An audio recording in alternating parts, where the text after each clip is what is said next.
Selamat datang di Arsipedia ID. Beberapa tahun terakhir, aquascape memang menjadi perbincangan bagi pecinta dunia bawah air. Karena tak hanya merawat ikan, namun aquascape memiliki seninya sendiri. Dan di video kali ini, aku akan kasih tahu ke kamu 5 gaya dalam aquascape yang wajib untuk kamu ketahui. Tapi sebelum itu, jangan lupa subscribe sebagai bentuk dukungan kamu ke channel ini.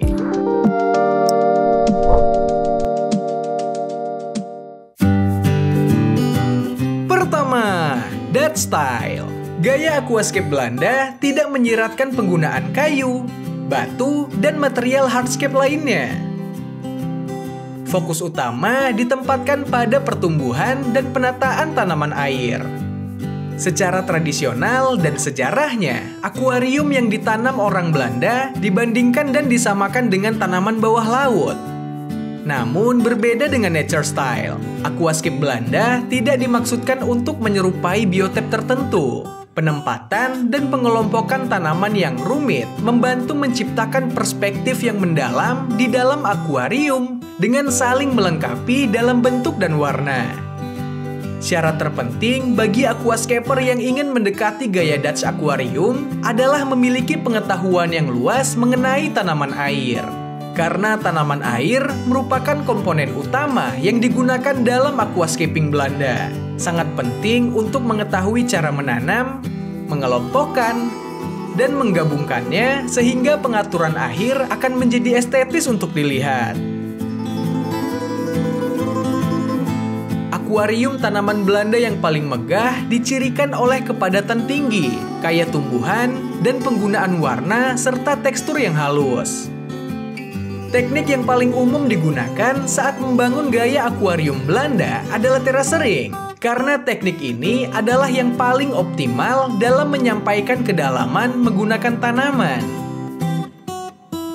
Terasering sangat efisien dalam menciptakan dan menekankan titik fokus. Dengan aquascape gaya Belanda, titik fokus biasanya diletakkan dengan penggunaan tanaman merah atau tanaman besar.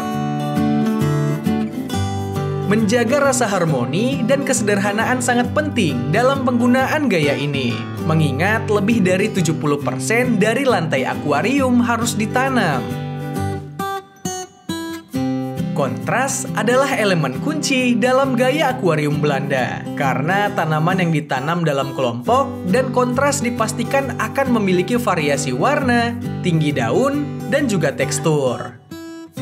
Java moss, Saurocernus, Lobelia cardinalis, Hygrophila corymbosa, dan Limnophylla aquatica adalah opsi yang pas untuk menjadi elemen penting di dalam penggunaan aquascape bergaya Belanda.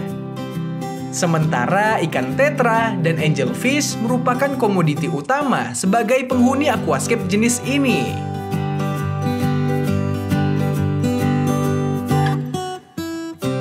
Kedua, Iwagumi Style. Dari semua gaya aquascaping, gaya Iwagumi terlihat lebih mudah dilakukan karena tampilannya yang sederhana. Tetapi kenyataannya adalah yang paling sulit dan bahkan lebih sulit untuk dipertahankan. Istilah Iwagumi sendiri berasal dari formasi batuan dalam bahasa Jepang. Dan itu mengacu pada tata letak di mana batu memainkan peran utama dalam konsep aquascape ini.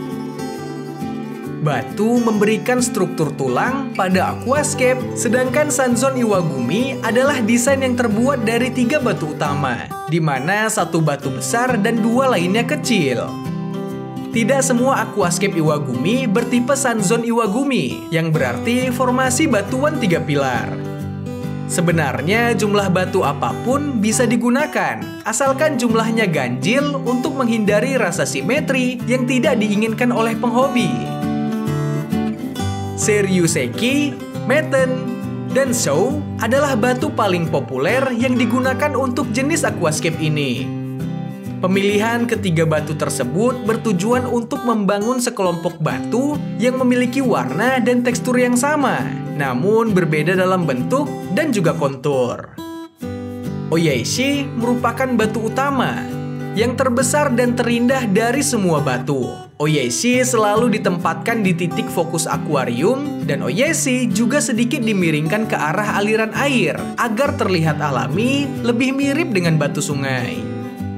Fukuishi atau batu kedua harus menyerupai Oyashi dalam warna dan tekstur, serta biasanya ditempatkan di kanan atau kirinya. Tujuan utama dari batu ini adalah untuk menyeimbangkan batu utama dan untuk menciptakan ketenangan di aquascape. Sueshi atau jenis batu ketiga biasanya ditempatkan di sebelah Oyashi bersama dengan Fukuishi yang menonjolkan kekuatan batu pertama. Tanaman yang paling populer untuk Iwagumi style adalah flora karpet berdaun rendah seperti dwarf highgrass atau Eleocharis acicularis, Glossostigma elatinoides, dan Hemianthus calitricoides. Sedangkan saat memilih ikan harus berpedoman pada tujuan untuk meningkatkan rasa ketenangan aquascape melalui pergerakannya yang lancar. Paling umum, spesies ikan berkelompok seperti Cardinal tetra, Ruminos tetra, dan Harlequin rasbora sering dipilih karena perilakunya yang tenang dan juga lembut. Iwagumi menjadi aquascape dengan tipe yang rentan terhadap pembentukan alga. Solusi untuk masalah ini adalah memutus siklus pencahayaan selama sekitar 1 jam pada siang hari.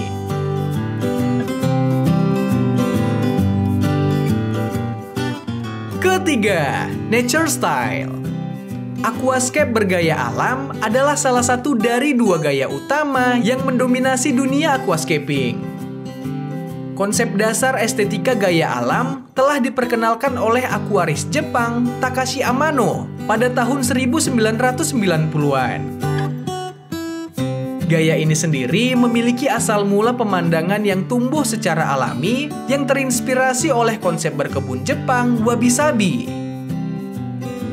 Gaya ini dicirikan dengan memperhatikan keselarasan dan pengelompokan bebatuan, kayu apung, dan tanaman air untuk menciptakan representasi miniatur bawah air yang menggambarkan versi kecil dari hutan hujan, gunung, lereng bukit, ataupun lembah. Aquascape akuarium alam biasanya hanya memiliki satu titik fokus yang diposisikan sesuai dengan aturan emas. Meskipun tampilan umum dari aquascape gaya nature membuatnya tampak tidak terencana, cukup acak, dan tanpa desain. Tetapi kenyataannya adalah menyelesaikan jenis tata letak ini membutuhkan banyak pekerjaan yang rumit. Pemilihan tanaman air sangat penting dalam gaya nature aquarium. Berbeda dengan gaya Belanda, aquascape gaya nature memungkinkan penggunaan beberapa tanaman dari spesies yang sama dalam wadah yang sama. Pemilihan ikan untuk nature style sama pentingnya dengan pemilihan tanaman air.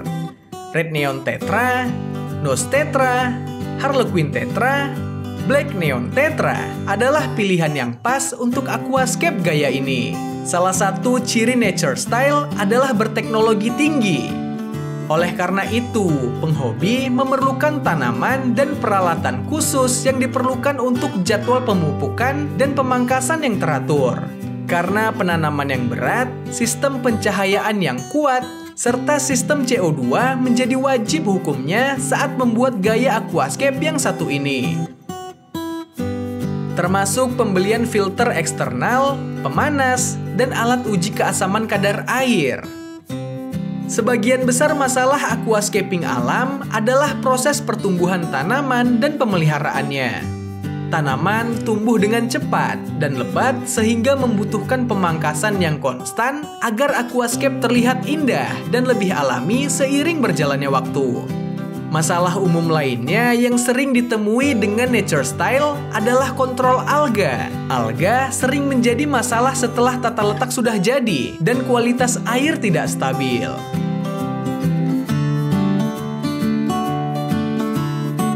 Keempat, biotop style. Biotop aquascape adalah representasi unik dari pengaturan akuatik aktual yang juga harus menggabungkan penghuni alaminya. Perancang memiliki tujuan utama untuk menemukan campuran kehidupan tanaman dan spesies dari ikan yang benar, Ditambah dengan tata letak dan lingkungan realistis yang dapat ditemukan di lingkungan alami. Fokus biotop adalah menciptakan lingkungan alami yang juga mencakup penghuni endemiknya. Membuat biotop yang sejalan dengan ekosistem masing-masing menghadirkan fitur uniknya sendiri, karena semuanya adalah lingkungan alami yang dapat ditemukan saat ini.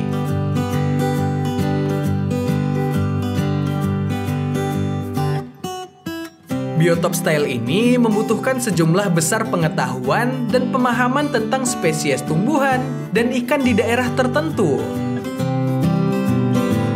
Prinsip dasar aquascaping masih dapat diimplementasikan dengan menggunakan satu titik fokus dan menerapkan hardscape yang umum dalam gaya biotop. Misalnya, menggunakan bagian tengah kayu dapat memberikan ilusi akar di hutan hujan Amazon. Sebagai perbandingan, menggunakan batu dan substrat halus juga dapat digunakan untuk membuat ulang air Australia atau Selandia Baru. Dengan gaya yang sama, tidak ada pedoman ataupun spesies tanaman dan ikan yang direkomendasikan dalam akuarium bergaya biotop. Fokusnya tetap pada lingkungan alami dan pada spesies yang digunakan harus mencerminkan corak tersebut. Bahkan di luar spesies ikan atau tanaman, substrat dan hardscape yang digunakan juga harus sesuai dengan lingkungan alam yang dipilih. Peralatan yang dibutuhkan untuk membuat aquascape jenis ini bisa unik dan mahal. Dimensi tangki akan tergantung pada spesies ikan yang ingin dipelihara. Tangki kecil lebih baik untuk menjaga pertukaran gas yang baik. Tingkat oksigen yang baik sangat penting, terutama jika menggunakan dekomposisi aktif yang dapat mengkonsumsi sedikit oksigen. Usahakan untuk membuat program dengan pengaturan fajar dan senja, serta fungsi peredup yang dapat berguna untuk merangsang perilaku ikan yang bertepatan dengan matahari terbit ataupun terbenam. Pencahayaan seperti lampu sorot LED dapat menciptakan efek visual berkilauan yang sangat dramatis saat poros cahaya menyaring melalui cabang kayu atau tanaman terapung. Selain itu, pilih jenis filter dan pola aliran yang berbeda. Hal ini untuk memperlancar proses adaptasi vegetasi yang ada.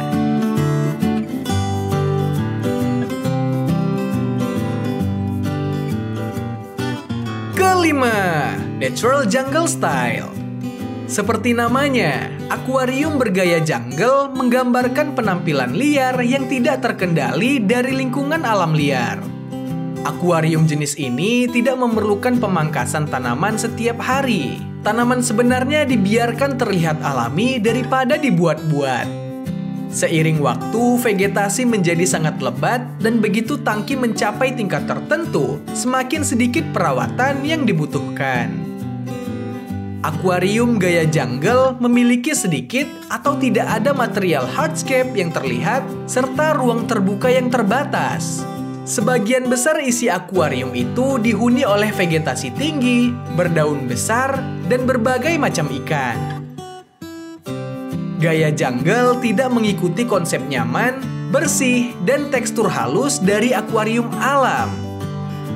Tidak ada aturan khusus tentang bagaimana tepatnya harus menanam vegetasi di dalam akuarium. Hanya saja penghobi harus memiliki pengetahuan yang diperlukan mengenai pertumbuhan tanaman dan perawatan umum mereka. Tanaman memiliki banyak kebebasan di akuarium bergaya jungle. Semakin besar, tebal, dan kasar bentuk daunnya, maka akan semakin baik. Faktor inilah yang menjadi penentu penampilan liar dari tangki aquascape.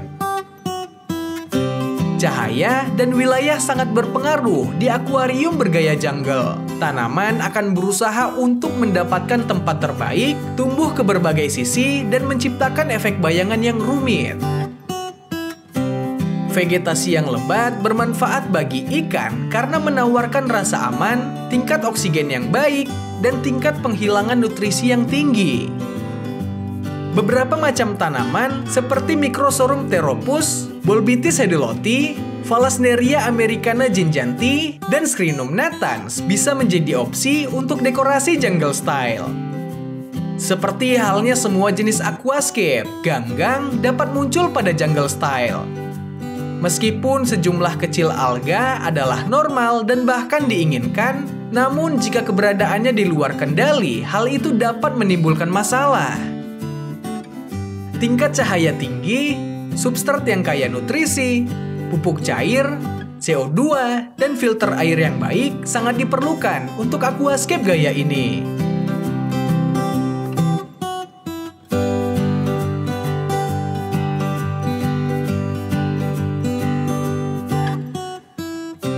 Itulah perkenalan kita hari ini dengan 5 jenis aquascape yang bisa kamu implementasikan di akuarium rumah. Kalau kamu tertarikkah untuk membangun aquascape? Tulis di kolom komentar ya. Terima kasih sudah menonton video ini. Semoga bermanfaat. Jangan lupa subscribe dan like jika kamu suka. See you on the next video. Bye.